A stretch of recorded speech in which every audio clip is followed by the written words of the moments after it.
Celebrate incredible savings during NFM's 4th of July sale. Pay 55 cents on the dollar, plus take an extra 11% off the current price on all furniture, carpet, and area rugs.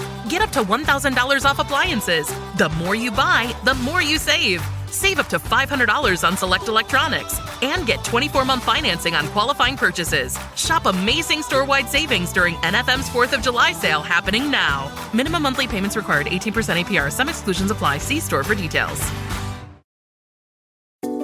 What if I told you Wendy's has a Triple Berry Frosty? Well, surprise, I'm telling you right now. New Triple Berry Frosty just in time for summer?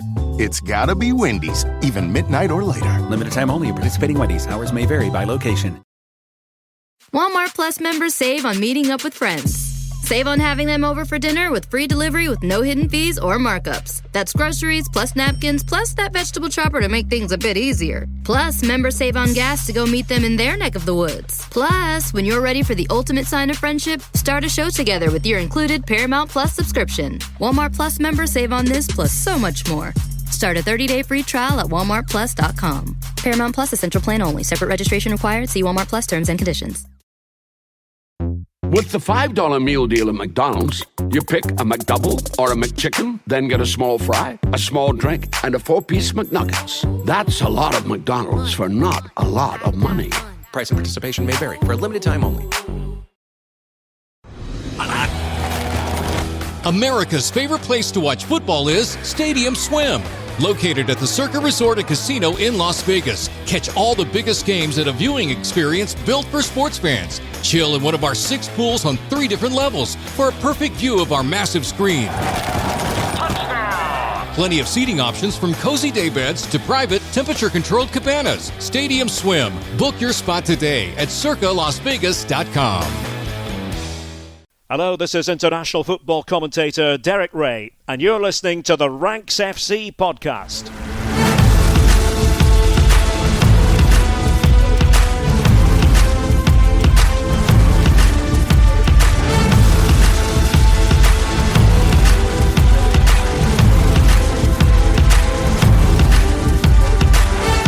Hello, Rank Squad, and welcome to Ranks FC. It's your favourite football podcast, back for another week and back to discuss 2 of the main competitions in world football taking place simultaneously on opposite sides of the Atlantic Ocean. My name is Jack Collins, and I'll be your host today. And joining me, Mr. Dean Jones. How you doing, mate? I'm good, mate. Yeah, we've got summer arrived, hasn't it, in England? So that's been nice.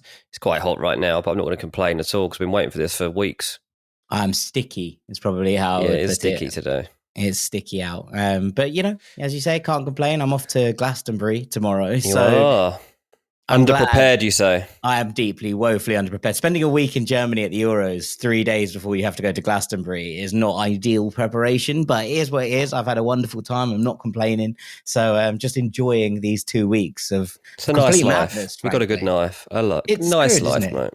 Yeah, absolutely. It's good. I can't complain. So I'm very, very excited. But before we go anywhere, before I pop off to see some music, we are going to talk about the Euros and the Copa. And we've picked out 3 big questions from either competition that we're going to address on today's episode. What do you reckon? Should we start Copa? Should we start Euros? Honestly, I'm really interested to hear about the Copa, but I think that right now the Euros is probably the place to start because feels more alive right now. I think it's what the people would want. Okay, all right. Well, we are slaves to the people. That's how it rolls. So yes. We will start with the Euros. And my first question is basically, are Spain the real deal? Now, there was a lot of talk about Spain in the build-up to this Euros. Obviously, they won the Nations League last year, and that was their first piece of silverware since that iconic era from 2008 to 2012, where they won Euros, World Cup, Euros back-to-back, and were completely and utterly the dominant international force in world football, I think. So when you kind of look at where they are and where they've been since then, there's been a lot of kind of moments of brilliance from Spain, but nothing cohesive is probably how I would put an argument together. And Luis de la Fuente took over from Luis Enrique at the end of the last World Cup, and he's been in charge through a turbulent time in Spanish football.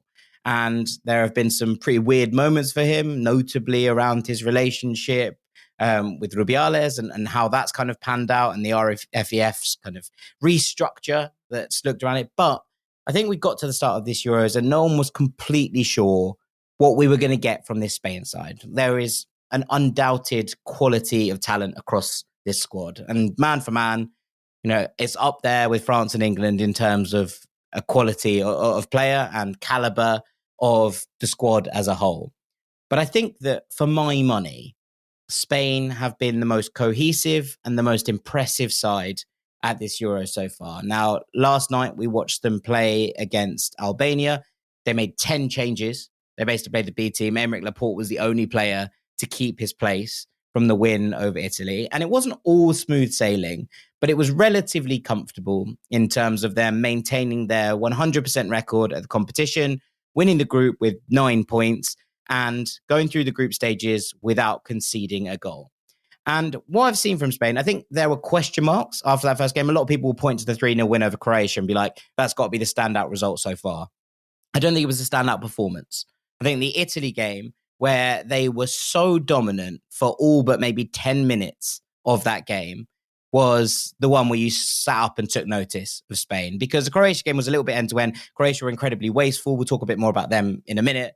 But Spain were lethal in front of goal, and their ability to create space and make things work in the box and those combinations that they had going through the midfield and out into the wide areas was absolutely glorious. And I've just got this feeling, look, you can't ever predict in terms of being like, this team will win the Euros. France were probably the best team at the last Euros, and they were cruising in that game against Switzerland, and suddenly they were out. So anything can happen. And I'm not saying that Spain are 100% going to win this competition. But for my money, they are the standout team. They have been the most obviously cohesive unit so far. The camp looks really settled and happy. One of the things that De La Fuente's done really, really well, I think, since taking over is kind of eliminating toxicity from that camp. Any players that had a problem with each other, any players that felt they were bigger than the team as a whole have mostly been taken out.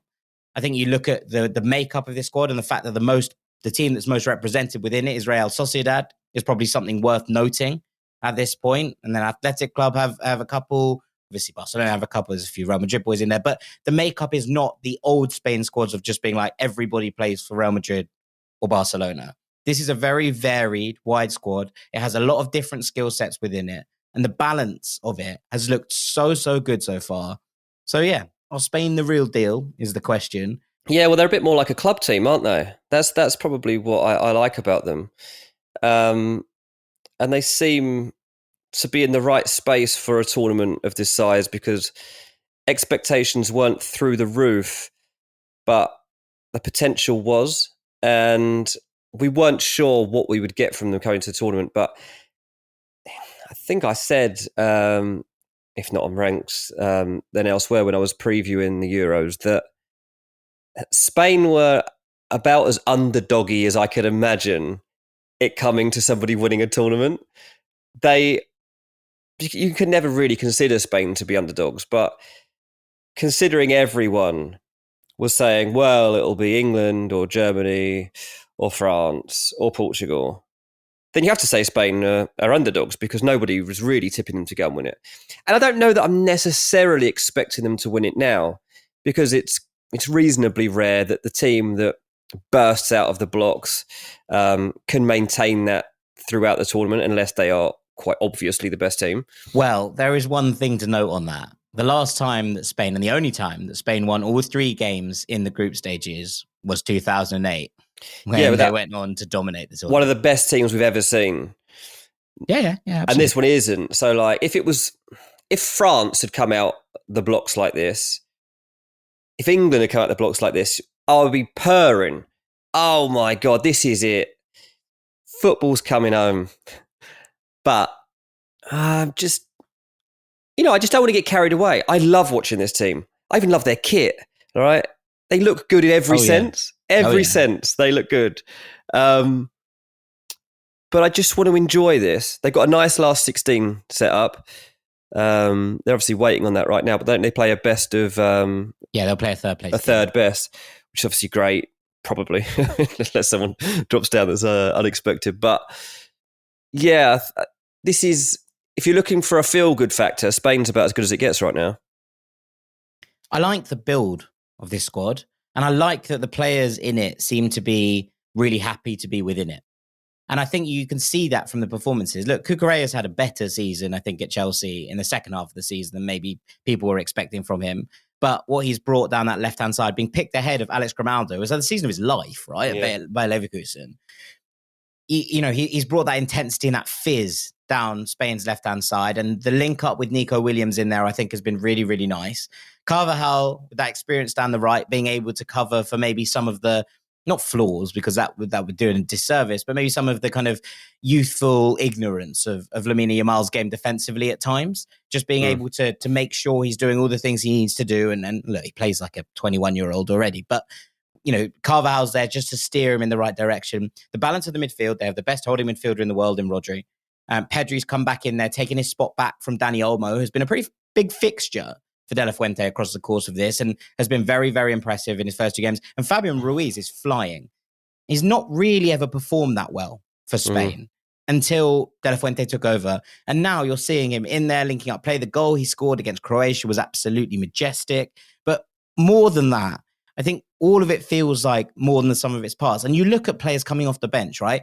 Joselu obviously got a start in the last game. But when he comes off the bench to make things happen, you can tell how proud he is to be, coming on and making a difference, but also to help guide some of these youngsters through. Same for Jose Perez, who we talked about full squad, and I was like, I'm not sure why he's going. He's been okay for Betis, but he hasn't set the world on fire.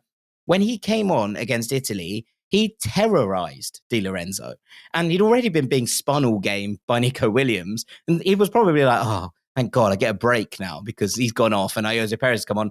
He did not stop running from the moment he came onto the pitch. And that tenacity, that intensity, and that kind of sense that everyone is pleased to play their part of this squad is what's giving me hope that Spain maybe actually are potentially flying a little bit under the radar, but could go and win this whole thing. Yeah, exactly.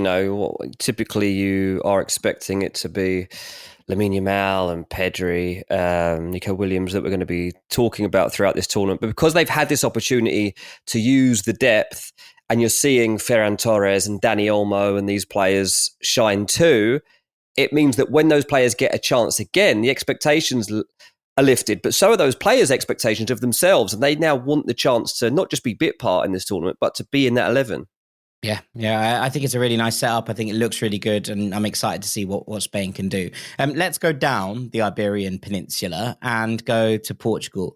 Because my second question is, do you think that Roberto Martinez has solved the Cristiano Ronaldo conundrum? Now, this isn't just based on one game, although I thought he was incredibly impressive against Turkey. There was a lot of things that sort of got the limelight. One was the square ball for Bruno, obviously, to score. That made him the top assist maker in European Championships history. But I think there was also that kind of sense that when Turkey scored the own goal, there was that turning around and shouting at Joao Cancelo. Those are the two things that took the headlines. But over the course of the game, I thought Cristiano Ronaldo was very, very impressive. Now, you go back to the last World Cup, and there was this sense under Fernando Santos that everything had to be directly through Cristiano for Portugal to succeed. And then suddenly he drops him for a game. Gonçalo Ramos comes in, scores a hat-trick, and everybody is very confused as to what the best look for this Portugal side is. And the fact that Ramos is obviously younger, slightly more mobile, has a higher pressing sense for the most part, I think kind of made people wonder whether actually Portugal off the ball were better with Cristiano Ronaldo out the side. Now, I spoke to a few Portugal fans before that Turkey game, and I was asking these questions, and they were pretty set that the man who has to start is Cristiano. And that's fair enough. He's a legend. He's the highest international goal scorer in men's international football history.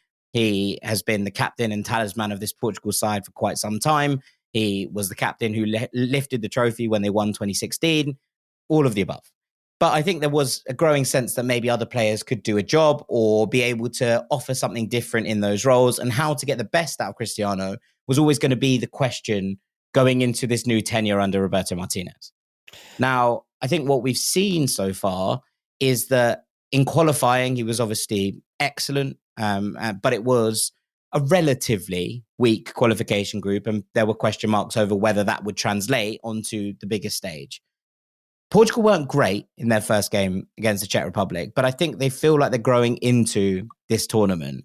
And I think the way that Ronaldo is starting to link up and bring teammates into play, some of the bits he's doing drifting wide when they're on the ball and not just waiting for crosses to come into him, opening up spaces for others to exploit, feels like maybe something's changed, or the dynamic has changed within this Portugal team that is allowing him to be the best version of himself and also allow the rest of this team to be the best version of themselves.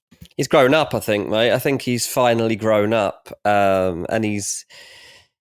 there comes a time in life when you just realise what's important. And it's not all about you. It's not all about the glory. It's not the personal glory anyway. It's about the greater good. And maybe now that he's got a family, maybe now he's been away in Saudi and he's been reflecting a bit more, comes back to a stage like this and the whole world is watching him again, because they haven't been. They've obviously not been watching the Saudi League, most people. And by all accounts, he has had a really good season, right, at Al Nassr. But this is different, and he feels like he's different.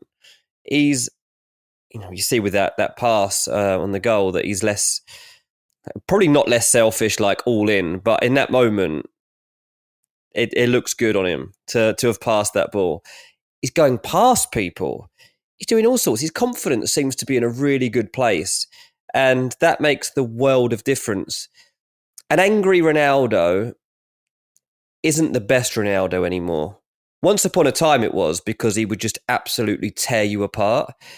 But now, if he gets too angry or frustrated, he doesn't take it out in the right way. So Portugal need to be happy and free-flowing and a little bit carefree, I think. And his role has to be adapted to suit that. And I think everybody, as you say, if the Portuguese fans still say that he's the one that they want to see, then obviously he's the one they're going to see. I kept him in my fantasy team for this very reason. I mean, obviously, as people are listening to this podcast, probably on Wednesday, there's the potential that you're about to go and watch the Portugal game. They're playing against Georgia, 8 p.m. UK time. Sure, but they've already qualified as group winners, so it kind of doesn't matter, right? But I think for Ronaldo, this game could matter.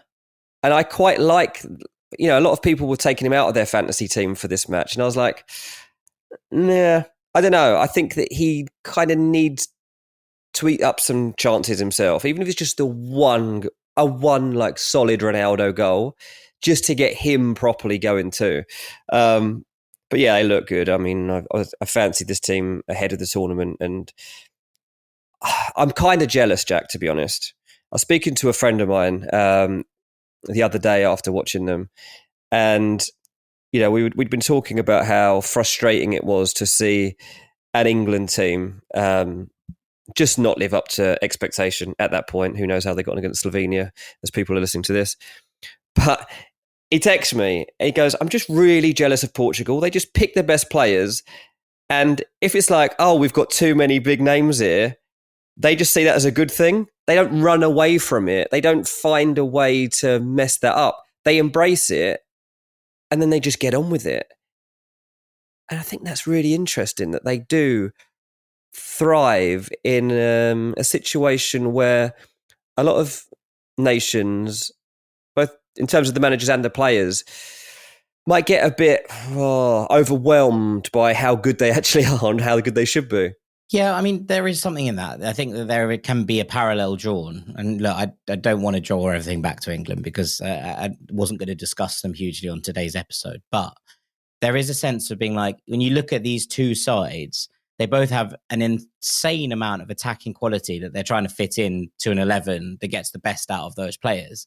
And so far, on the basis of these two games, I think that what we're seeing is Martinez basically schooling Southgate on how to adapt and how to change. And that's important, because Portugal changed shape in their first game. And they've done this throughout qualifying. They've played partly with a 3 at the back, partly with a 4 at the back. I didn't think the 3 at the back worked hugely against the Czechs, because when you kind of looked at them trying to match up kind of man for man with the Czech formation, I didn't think that it really allowed Portugal to kind of make those things work in the final thirds. But when they changed that shape against Turkey, and look, Martinez made a really good point that they can change shape within games, right? There are enough players of quality and versatility to be able to shift this in game to be able to adapt to different situations. But I do think that when they did play in this manner against Turkey with a 4 at the back, with Joao Cancelo tucking inside a right back, leaving Bernardo Silva wide on the right wing at times to stretch play and then allowing him to drift inside to squeeze it when they needed things, it all felt like the rotations and the off-the-ball movements were going in the right direction. And I'm not too worried about Portugal's final game against Georgia because they know they're through. Obviously, Rafa Leao will miss this one because he's been booked twice for diving now, which is quite funny in some ways. But generally, when you kind of look at all of it, it feels like Portugal are moving in the right direction. They haven't been exceptional yet, but I think that they are on their way to looking like a really tidy unit again. And Martinez deserves immense credit for that. Yeah, definitely. Yeah. I mean, Martinez, all eyes were on him. Can he mess up another kind of golden generation? And I think that probably motivates him not to do that. Well, talking of golden generations, you've given me a lovely segue. Because my third question is this the end of some golden generations? Belgium and Croatia in particular. Now, there's a lot of chat about Croatia's heartbreaking exit and the manner of it against Italy. But in truth, for me, they simply didn't look good enough across the course of the 3 games. They were woeful in front of goal against Spain. They were pretty diabolical all round against Albania. And whilst they did a lot right against Italy, I still thought they were the second best team on the pitch. You are obviously welcome to draw your own conclusions. But I don't think that Croatia were the better side in any of their 3 games at this Euros. Now, a lot of the chat is about Luka Modric, and his journey with Croatia is remarkable, right? They got to the World Cup final in 2018. They got to the semi-final in 2022, and they came third in that tournament. And they got to a Nations League final last year in 2023. Obviously, they didn't lift any of those trophies, but considering the size of Croatia, 3 medals in 6 years, as Zlatko Dalic continues to point out to everybody, is an absolutely stunning return for this side. And I think that it's, a sense of, have we just reached the end, the kind of golden afterglow of what was an incredibly magical time for Croatia? Now, they're not out, but they're probably out, is probably the way I would put it. Modric will be 40 by the time the World Cup in 2026. And whilst there are exceptions, notably Pepe, who's killing it for Portugal, playing at that age is rare, right? Brozovic is 31 now, and he's playing in Saudi Arabia. Ivan Perisic is 35. He's returned home to play for Hajduk Split. Kramaric is still playing well for Hoffenheim, but he's 33. Domagoj Vida didn't set foot on the pitch in this Euros, but still in the squad, and he's now 35. They were all stalwarts of the side that took Croatia to these ridiculous heights. But it feels like the time for this generation might be up. And it's kind of sad to witness the end of it in that kind of manner. That's not how Luka Modric's, if it is to be, last international appearance at a major tournament should have ended, right? He should have gone out in a blaze of glory. Instead, he's kind of been substituted, having had his moment of glory, been given man of the match, and then seen his side concede a last-minute equaliser that might send them out. And it was pretty heartbreaking watching him do those interviews afterwards. And he said that this isn't the time to discuss retirement, etc. But he plays a bit part role now for Real Madrid. Still a very important role, but not regularly playing 90 minutes. He is in there as a guide and a talisman for the younger generation that are coming through. And I just wonder if we're about to see a massive changing of the guard with Croatia that, look, might reinvigorate this side, might, give it the life it needs. There's some really exciting talent coming through. Martin Baturina, who plays for Dinamo Zagreb, is a wonderful talent, and I'm very excited about seeing him come through. Luka Sucic as well. But on the whole, it just feels like that might have been curtain drawn on a golden era of Croatian football. Yeah, I have to say at this stage, they're boring me, mate. I'm glad they've gone. Wow, that was not what I was expecting. No, I am. Like, I didn't see any point of them getting through to the next round, to be honest. And part of me hopes that they don't go through. I mean, as you say, it's highly unlikely on the points they're going to qualify as the third best, but you absolutely don't deserve to at that point. And I wasn't sure what we'd get from in this tournament. And I think we probably got about the middle-ish ground that we kind of anticipated in the end. It was obviously a a bit emotional and devastating, I guess, in terms of the way that Italy got that goal so deep into added time that I'm not sure where it came from. But Italy have got something about them, and I don't think Croatia have. Like, I don't think Italy are a good team. I predicted they could come bottom of this group, and I mean, it wasn't that far away from coming true, to be fair. But they've got that kind of togetherness. They've got a resilience, and they've also got the potential for the spectacular, as we saw there. And so I'd rather see Italy progress in this tournament, as they have, than see a Croatia who kind of go through the levels. They end up getting to a quarter or semi-final, and then it's curtains for them, and then we say goodbye to them. Like, they've been a great team to watch over the last 10 years or whatever. We've seen this lot evolve. And at first they kind of caught us by surprise, and then we all kind of enjoyed the ride with them. But that has ended now, and I think that this was proof that it's over. Yeah, absolutely. Absolutely. I mean, it takes us on to Belgium, who are in a relatively similar predicament.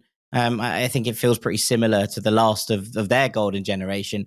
Look, Belgium may yet qualify for the round of 16, but already, even with that win over Romania, I feel like it feels like a far cry from the side who lit things up during the World Cup in 2018. Look, that was 6 years ago, so that's fair enough. But the old guard feels a bit like it's on its last legs here. Now, I think that Belgium have maybe done a slightly better job of integrating the new talent and seeing that kind of mix of youth and experience start to blend in here. Now, I don't think that's necessarily working in this tournament. I'm not saying that Belgium have looked particularly good, but I think that, you know, when the next lads take over, there will be a sense that they've already kind of come through into this team. And there's been pretty much a renovation at the back. And part of that has looked a little bit edgy at times so far, but they're still relying on the old sources. And look, when I think it was kind of important to note that when Belgium went behind, they went into full kind of give the ball to De Bruyne on the halfway line and load the box mode. And they should, with the attacking talent at their disposal, be able to work a little bit better in those spaces and be able to utilize what they've got. And instead, I think it feels like Belgium are kind of leaning too hard on the old guard rather than letting them use their experience to guide a very talented new crop. And that's what I think is interesting about this Belgium side. What they look like in 2 years' time at the World Cup could be very, very different to this, because it feels like they might be ready for a change in a way that Croatia perhaps are quite not. Yeah, the difference is I still quite like watching Belgium, because I kind of am still expecting something from this so-called golden generation. And they're so close. I feel like they're so close still to actually delivering it. I mean, what's Lukaku got now? 3 disallowed goals. Yeah, he would be the top scorer after own goal if it wasn't for VAR. It's a little bit of hard luck on his behalf. Obviously, the tournament started badly for Belgium, a shock defeat, but they did overcome that moment. I guess the problem is, you know, they've gone ahead early against Romania, and then it's taken a route one goal in the 80th minute to kill off the game against a nation which would expect them to have kind of put that game to bed before that. But we've seen a lot in this tournament that bigger nations, I'll just say, bigger footballing nations, are struggling to put to bed games. And England have been criticised, and it's largely probably because they were one of the first teams to play. If England were in one of the latter groups and we'd seen everyone else play first, and then we were last every time, it might have been a bit more accepting to have a draw or a tight win. But now we're starting to realise, like, there aren't many batterings happening at this World Cup. Maybe that opening game as well, when Germany did batter Scotland, maybe that set the wrong tone for everybody else to expect. Because that first weekend, it was goals galore, right? And then from there, things have tightened up a bit. And obviously it gets a bit more cagey because there's more at stake. But with Belgium, obviously the last game is against the Ukraine. It's a big match. No point, obviously, talking about it in depth right now. But the difference with Belgium's golden generation is that while I still trust them a little bit more to get a job done and make a game exciting, they've also got a crop beneath them that are pretty good in their own right. And, players like Doku are going to be a revelation. So I think that makes them have a bit of a different edge. Yeah, absolutely. I think we will leave the Euros there with those 3 questions for you to have a ponder on. And we're going to head across the Atlantic Ocean after the break and talk 3 questions from the Copa America. Don't go anywhere. What if I told you Wendy's has a triple berry frosty? Well, surprise, I'm telling you right now. New triple berry frosty just in time for summer? It's gotta be Wendy's, even midnight or later. Limited time only at participating Wendy's. Hours may vary by location. Welcome back to Ranks FC Part 2 here, where we're heading to the Copa, and we're going to discuss 3 questions that have come up from the first round of games over in the United States of America. And the first question is, Dean, do Brazil have the firepower? Now, they were frustrated last night by Costa Rica, ended up drawing 0-0 in their tournament opener. It doesn't tell the full story. Brazil probably should have had 2 penalties, by my money. They hit the woodwork with an absolutely thunderous effort. There was a couple of different bits and bobs that, ended up scrambling around the penalty box and going over the bar. We had a strike from Lucas Paqueta that curled just wide. They were the better team by a distance in this game, but they were frustrated by Costa Rica, who put up a valiant defensive effort, and at the end, felt like they'd earned their point, even if they were the weaker side. Brazil, 1.7 XG in this game. No, single game XG doesn't always tell a full story, but I think it's notable in this regard that, Brazil created the opportunities. My question is, can they finish them? Now, Endrick came off the bench yesterday for Vinicius Jr., which is a talking point in its own right. But this squad is full of very, very talented wide attackers, right? Vinicius, Rodrigo, Rafinha, Savio, Gabriel Martinelli, Pepe from Porto. There are 2 strikers, if you will, in the squad. Endrick, who is still 17 at this point, and Evan Nilsson, who is still only 24, but has only made 1 cap for the Brazil national team. And I think some of the frustrations are being felt in the idea that Brazil don't have anyone who regularly sticks the ball in the back of the net. The highest scorer in this squad is Lucas Paqueta, who has 10 international goals. Vinicius has 3 in 30 appearances. Endrick has 3 in 6, which is obviously a bright start, but to lay him in as the kind of you have to score or we're going home kind of person at this age feels a little bit risky at the very least. Rodrigo has 6 in 23. Rafinha has 6 in 23. And Gabriel Martinelli has 2 in 11. It's not loads. And I think the frustrations that built last night, yes, some of them will be caveated by the fact that Brazil were unlucky. Fine. But when you're looking at some of the other attacks and where the goals are coming from in this Copa America, my hunch is that whilst Brazil had a better lead up to this than the 12 months preceding it, is that there is not enough firepower in this team to win the Copa America. Yeah, I think it's totally valid, of course. At the moment, you say, can they even get out of the group? I mean, they'll get out of the group. They probably will, yeah. But when you consider, I think it's probably helpful they've got Colombia in their 3rd game rather than their next game, to be honest. With Paraguay next, you consider the options that they had to choose from for this game against Costa Rica. I mean, a 0-0 result against Costa Rica is terrible. It's never going to be good enough for Brazil, right? I mean, very, very few results that aren't a win are good enough for Brazil and this fan base because they expect the very best and they've been conditioned to do that. That's fair enough. Exactly. And you've got such amazing options at your disposal. To not get a tune out of them, obviously it's on the players themselves, but it's also on the manager, isn't it?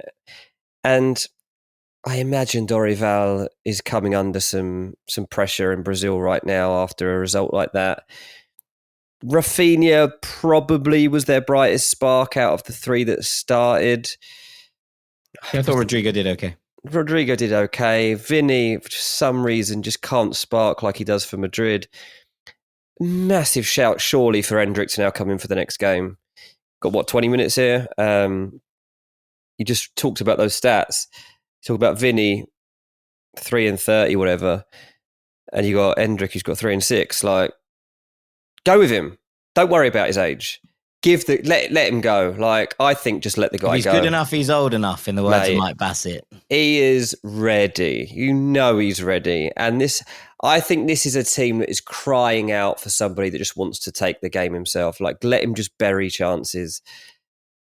Let him fly, because this team does. They look like duds in front of goal, and they did get the ball in the back of the net here, and it was disallowed, but it's just not convincing at the moment. I mean, like you say, they're not going to win the tournament. Yeah, I mean, not even going to come close to winning the tournament at the rate that they played in that match.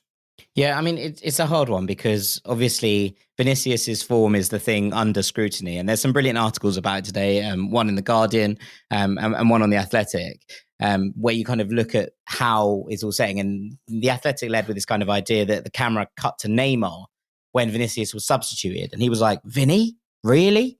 But equally, when you're not seeing those sparks that you see for Real Madrid, there are reasons for this, right? And Dorival spoke about it. He said, we tried with Vinny on the wing, we didn't succeed. Then we put him inside and we couldn't find a way through either because he was very well marked. Vinicius has said, every time I play for the national team, I have 3 or 4 players marking me. And that's all true, right? Yeah. That's fine.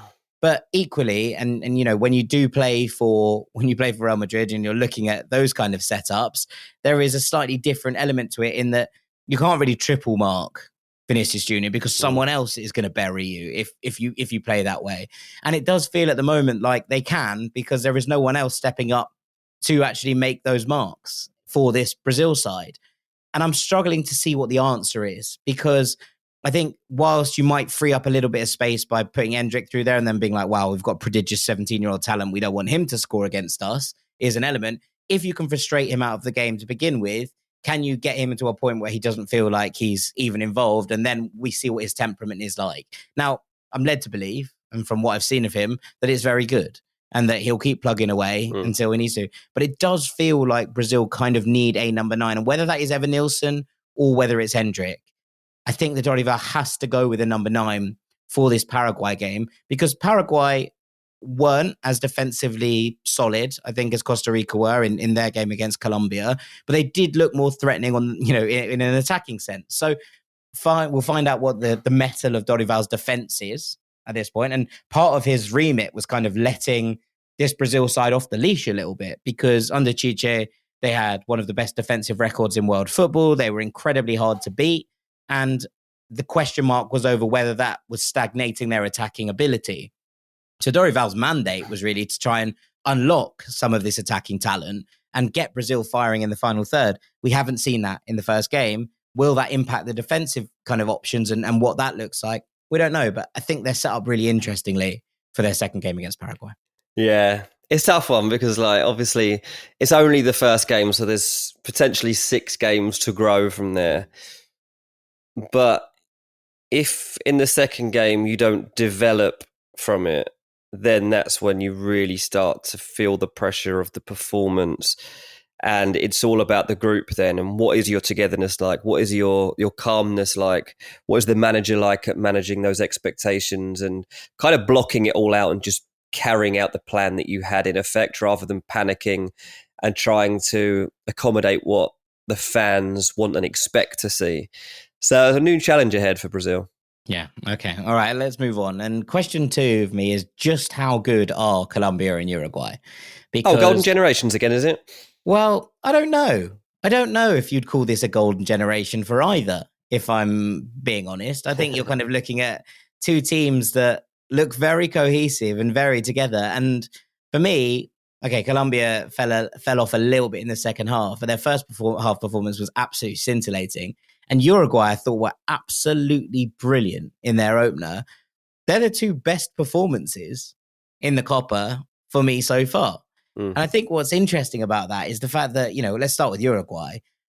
Well, we never doubted that what a Bielsa Uruguay side was going to look like. Absolutely furious in and out of possession. Attacking with players bombing forward, swarming when they don't have the ball. But everything about this was brilliant. And it feels like such a natural mesh for Bielsa to have this Uruguay dogs of war side at his disposal. And what they put together in terms of the 3 goals, which were pretty brilliant, and Darwin scored a wonderful volley.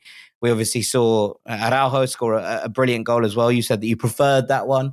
But the way that Uruguay put this performance together, the kind of sense of camaraderie around this squad, the talent that's at their disposal, and with Bielsa in charge, my kind of thoughts is, are we talking dark horses here, or are we just talking straight up second favourites for this tournament? Yeah, I mean, it obviously started very strongly. You consider what Brazil put up, and then you look at a Uruguay team that the opponents aren't particularly difficult, but I would have expected Brazil to do to Costa Rica what Uruguay have done here against Panama, because they just put it to bed, man. And it's, when I say golden generation, I know it's not like in the typical sense, but like you say, because of Bielsa having this group, that does feel somewhat golden, and it feels like an opportunity. And in the preview, you talked about the fact, I think, that Uruguay themselves are chasing a record 16th Copa America title. And when you see the team produce a performance like that, it's just fun. It's passionate. I think that's the thing about Uruguay and Colombia. The passion is impossible to ignore. And it's always there, whether the team's dreadful or not. Like you've got this like emotion that is almost second to none attached to it. But when it's good, it's really good. And they can kind of ride that wave. Uruguay are fun. They burst out the blocks, man. I think they had 9 shots in the first 20 minutes. They were peppering this Panama goal. Now, that's not to say that they were all great shots or well-worked opportunities, because they weren't. But the intensity with which they came out was scary for anyone else. I suppose the only question is, can you maintain that intensity playing every 4 days for 7 games? Like, can they produce this kind of performance or a similar kind of performance in the final? I don't know. But with this group of players, I mean, they've got the best shot of anybody, I think. Yeah, exactly that. Yeah, they've got a fantastic opportunity ahead of them. They've got a really nice starting lineup, but then they've also got some really nice blend of experience, but also youth and verve that they can bring off of the bench. I really do like this team, I have to say, and I'm excited to see about what they can put up. Yeah, I mean, look, we go to Colombia from there, and they made it their 9th win on the spin as they beat Paraguay. 24 games unbeaten now. I think it's probably fair to say that they're most in-form international side on the planet, right? Oh. Like, there's not many that can hold a candle to that kind of record. So Colombia are flying, and they, again, this first half, I can't explain to you how enthralled I was watching them. It was like everybody was just on sparkling form. Everyone had taken like one of those gold stars in Mario Kart before they came onto the pitch. And everyone was just like buzzing around faster than everybody else, that every pass went well. It was like they were on booster mode on FIFA. Yeah. It was truly incredible. And the 2 deliveries from either side of the pitch from James Rodriguez, who might be playing his football in Brazil now, but is still very much the main man for Colombia. I mean, the first one from the left-hand side is glorious for Daniel Munoz to come on and slam home with a header at the back post. And the second one from a free kick that Jefferson Lerma heads in. I mean, we might call them Colombia Palace at this point, because both of those goals coming from the Eagles of Southeast London. And funny enough, Paraguay's goal was scored by a Brighton player, which set up the M23 derby, but in South America, which was fun. But just generally, the way that Luis Diaz was just taking the ball and beating player after player after player, I thought that John Arias was absolutely sensational in terms of the way that he linked up between Luis Diaz and James and the spaces he occupied to just pen Paraguay in. Truly amazing. And just, yes, okay, they dropped off in the second half. And when Paraguay scored, it got a bit nervy, and they probably didn't need to put themselves through that. And they thought they'd had a penalty late on. It was disallowed correctly by VAR. But it did feel like that first half performance from Colombia, as long as they don't take their foot off the gas, and maybe they did a little bit too early here, they're going to be a massive challenge for anybody to get past. Well, they can win the group. Like, they can win this group. They're already on course to win this group. All they need to do is win their next game and then draw against Brazil, and they've done it. If they don't, exactly. So that's a really interesting scenario to be in, and they'll probably just go into that last game looking to. You can't obviously play for a draw against Brazil, but they'd have seen the way Brazil started and have every reason to believe that they can go and have a go. I mean, James, when he plays like that, the dummy that he sells on the first goal, the defender is like on a different pitch by the time he's gone for the cross that he thought he was going to be stopping. And then James has gone the other way and delivering an absolute peach into the far post. It's just a lovely performance. Like, everything about it was like set up for them. And like, the stadium was rocking. There was yellow everywhere. It just looked good. And when Colombia look good, they feel good, and there's a proper South America rhythm about them, isn't there? They're a great team to watch, and yeah, they've set a good tone, mate. There's no doubt about that. What I'm saying is, give me a Colombia-Uruguay final. Oh, that's what I'm asking for. Is it plausible? Have you gone through? It's plausible if they win the group, yeah. It's plausible if they win the group. I mean, obviously, someone's going to have to beat Argentina, who are the reigning Copa America and world champions, which is very much easier said than done. Yeah. But with the performances these two have put in, I wouldn't write it off as a non-possibility at this point. Yeah, and look, even the way that Paraguay ended up getting their goal, like, it was a great goal. Like, they've completely had to carve Colombia up. It was a brilliant sequence of passes that opens up the opportunity, and Enciso scores. And I think that in itself is kind of like, it's not like been undone on an easy goal. You've properly had to work for that opening to get back into the game and to have the possibility of getting yourselves back into it. But then Colombia, they're like, right, let's put our foot down again. Let's go for it again. Let's see if we can get a third. And they did keep pushing on in hope of that. It wasn't like, right, let's do a Gareth Southgate here, shut up shop, and just make sure we don't draw this game. Colombia kept pushing and pushing, almost to their detriment at times, because there was a couple of moments where I thought, hang on, you're going to get caught out on the counter here. You've got 6 men ahead of the ball. But yeah, it's just their style, mate, and that's why it's going to be fun to watch. I'm very, very excited. Very excited about watching both these teams. And look, again, things happen. They could crash and burn. But I think we're going to enjoy watching their games, whatever happens for these two. My final question is something we touched on briefly on Monday on our post box. But I think it's worth raising again, having watched everybody play now. And that question is, should the US be aiming higher? Because I think before this tournament, the kind of par score for the USMNT was to get to the quarterfinals, right? To get out of the group, and whatever happened from then was a bonus, if that was the case. But having seen some of the other performances across this board, and having seen the way that this might end up shaking out, should the USMNT probably be aiming for a deeper run than that? Now, one of our patrons, Justin, basically made the point that he was like, everyone's talking about this being a warm-up for the World Cup. And I think logistically that is very much the case. But he was saying that the US are probably not going to win the 2026 World Cup, even on home soil, even with fervent home support, even with the sport growing. The chances of the US winning the 2026 World Cup is relatively small at this point. But the chances of them winning this Copa America, whilst still relatively small, are higher. One, because there's less teams in the competition, and two, because that kind of depth of it feels like there's more opportunities to go in and make a one-off game count. And I thought the US were good against Bolivia. Not, absolutely right home to your mother good, but good enough to impress. And you're looking at this 11 now, and you're seeing 11 players starting for the USMNT who all play in Europe. You're talking players coming off the bench who have that European pedigree as well. And this is not to talk down on MLS, because I'm a huge fan of the competition.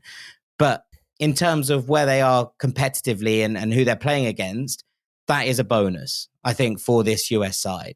And when you kind of look at the talent now on show within this side, it does feel like the US should be aiming maybe slightly higher than just getting out of the group. This is a tournament that they should feel that they're in with a shout of winning. Yeah. Should they? I don't know. Could they? Could they? Yes. Will they? Probably not. But I think that there is an element of being like, I think the narrative around this needs to change. Yeah, the US getting to the quarterfinals probably shouldn't be par. Semi-finals should be par now. Yeah. I mean, in that sense, yeah. And I mean, they should have higher expectations of themselves. And I think like some of these players do have high expectations. Pulisic has talked about winning it. Yeah, Pulisic always sets a good tone. But Pulisic also has a better mentality than most of his teammates. And look, in America, you're always taught that, it's like Taylor tells me, at school, you are taught America is the greatest nation in the world. You are the best in the world, and you will be the best in the world. And when you watch this USMNT team play, you don't get the impression that all of those players believe that. Maybe quite rightly so, because a few of them aren't. But Pulisic plays with a different urgency and a different purpose to a lot of the team at times. And I think that in his words, you can tell that he genuinely believes that this team can do something special. It's just as everybody else. I think from that opening game, you can see that they are capable of better than what we saw. I think that's clear. I think that scoreline, 2-0, despite the fact that that's what my prediction for the game was, should probably have been 4-0. And this is my problem with the US. I just, as I said on Monday on the Patreon, I don't trust them to finish their chances off. And as soon as they went 1-0 up early for Pulisic, in the next 10, 15 minutes, they had a couple of really good openings. They didn't take them. As soon as they went begging, I was like, do you know what? Do not let it be one of these days. Do not let Bolivia get back into this match. And obviously, Balogun scores at a key time just before the break, and it kind of settles the nerves a bit, and Bolivia don't really come back into it enough. But I do have slight concerns still about whether this team do have the right mentality. I think it's great that they have Panama next, because I think that's another good building block, another good 2-0 win that they can put into place. And then you go into Uruguay with kind of the pressure off a little bit more, and you can... But then you still got to make sure you compete in that match. Like, it's important you don't go and get battered 5-1 like we've seen recently isn't impossible. Tyler Adams versus Marcelo Bielsa. You love to see it. But yeah, it's a time for the US to really step up their game. And this isn't about just building up towards the World Cup. This is about making your mark on home soil in a Copa America that is... Look, I guess it is there for the taking in the sense that we just talked about Brazil not hitting the heights they're capable of. Argentina, they've started well, but will they continue that? There's a couple of teams in there like Uruguay and Colombia that are going to be up for this. But certainly semi-finals is plausible, and that would be a fantastic achievement. Yeah, absolutely. Absolutely. It's going to be very interesting to see how that one plays out. And with that, we're going to bring to our close our Copa America questions. Another 3 questions for you to have a ponder on there. We'll keep these updated as we go throughout both tournaments over the next couple of weeks. But that's the end of part 2. We'll be back in part 3 for the return of Guru Wisdom. Don't go anywhere.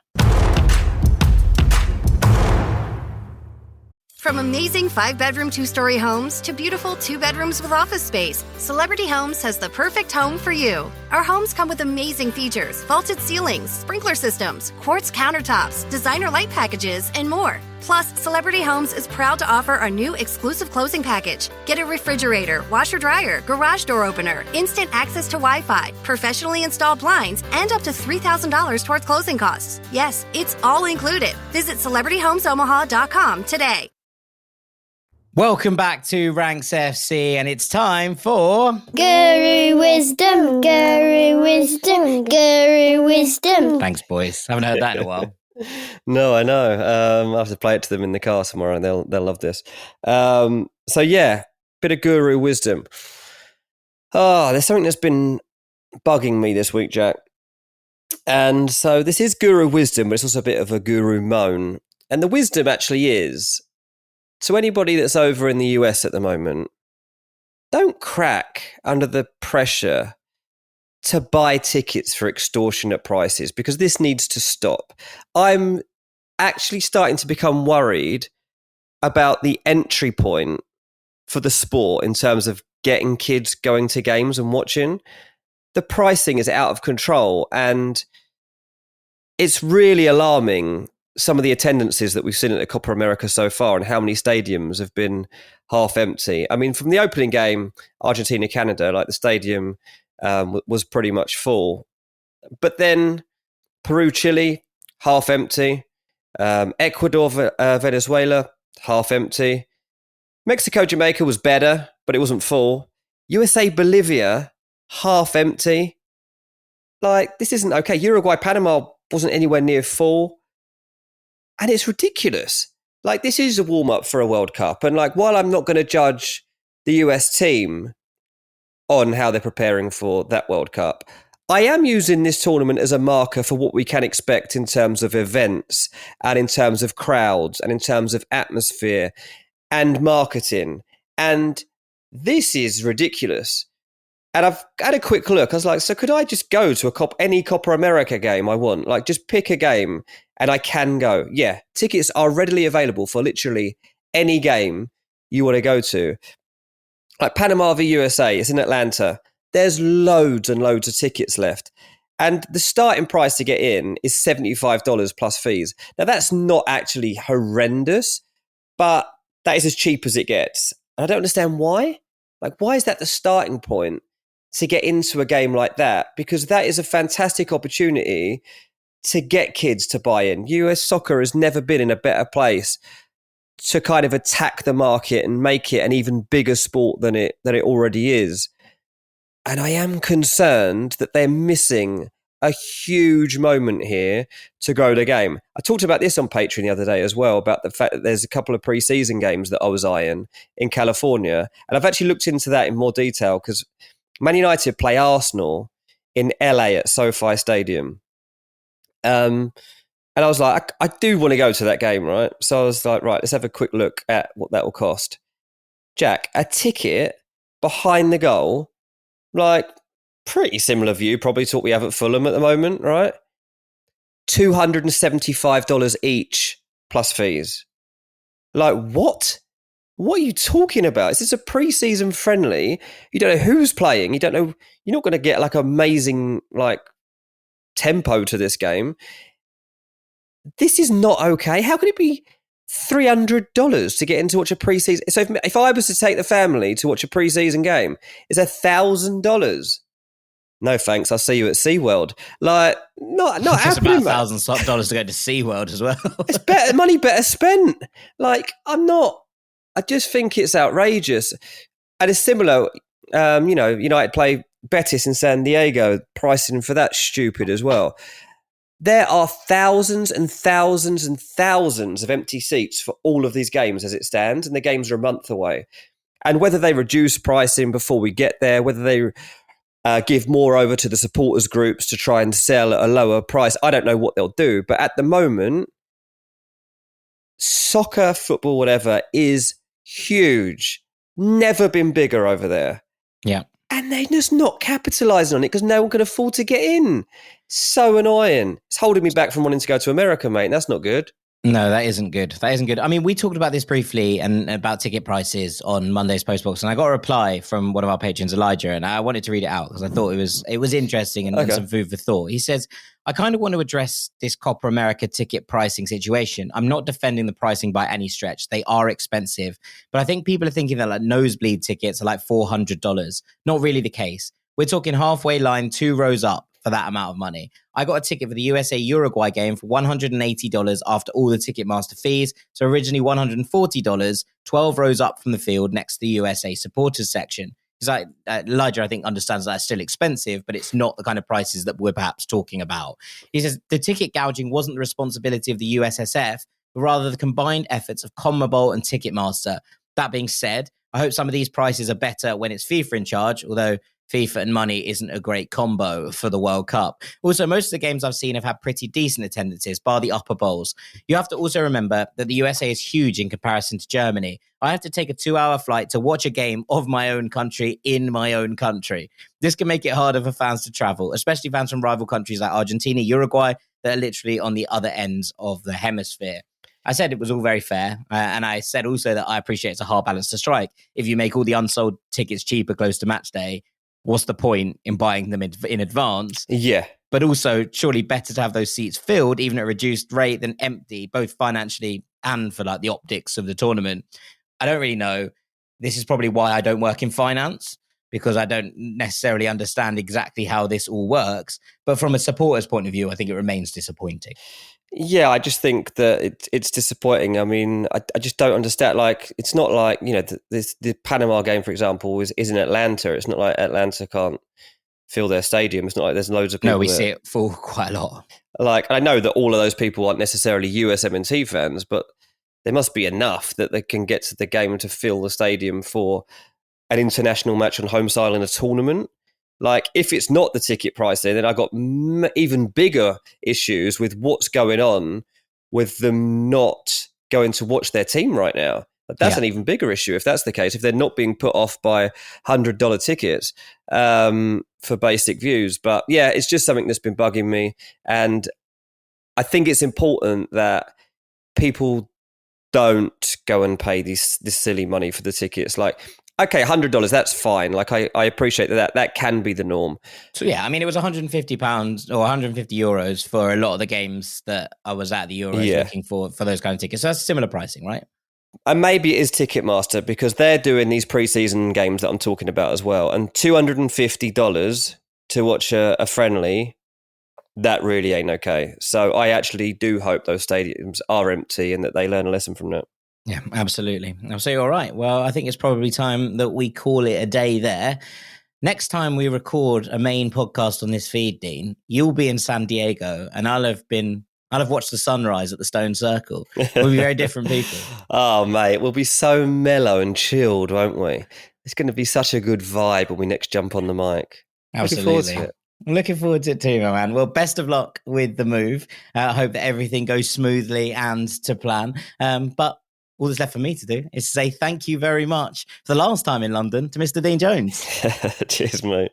I've been Jack Collins. This has been Ranks FC. We hope you've enjoyed our little question session around the Copa America and the European Championships. Of course, so much more football to enjoy. We'll be across all of it over here and on our Patreon as well. Make sure you sign up if you're not already. It's 2 extra podcasts minimum a week. Dean's transfer shows, some bits and bobs talking about the wider things in football as well. I've got a special episode coming out on fan friendships and Gemelagios on Friday, which I'm excited to share with everyone. We do our post box there, which will be on Tuesday next week, looking back at all the action that took place over the weekend.